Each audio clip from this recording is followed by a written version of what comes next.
అంటే వైసీపీ మాజీ ముఖ్యమంత్రి అయ్యింది, ఉన్నతాధికారులు బట్టలు కూడా తీసి నిలబెడతాను, మీరు నన్ను అధికారంలోకి వస్తే నిన్ను సస్పెండ్ చేస్తానని మాట్లాడటం కరెక్టేనండి.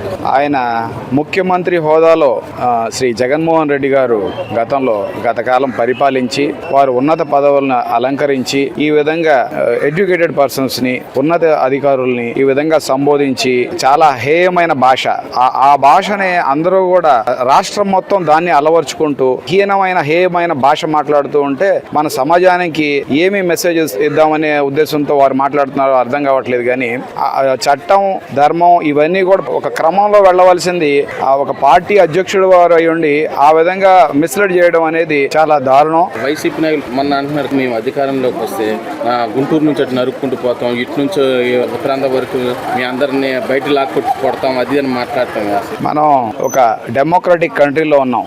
ఇటువంటి పరిస్థితుల్లో ఉండి ఆయన అటువంటి హేయమైన భాష, హేయమైన చర్యలు, హేయమైన పరిస్థితుల్లోకి తీసుకెళ్లకుండా రాష్ట్రం అంతా కూడా చంద్రబాబు నాయుడు గారు యొక్క పరిపాలనలో సుభిక్షంగా ఉండగలదని మేమందరూ ఆశిస్తున్నాం. అటువంటి చర్యలను మేము తీవ్రంగా ఖండిస్తున్నాం. న్యాయ వ్యవస్థ కానివ్వండి, పోలీస్ వ్యవస్థ కానివ్వండి, వారిని నిరంతరం వాళ్ళని బెదిరింపు ధోరణితో వాళ్ళు వ్యవహరించడం అనేది తీవ్రంగా ఖండిస్తా ఉన్నామండి.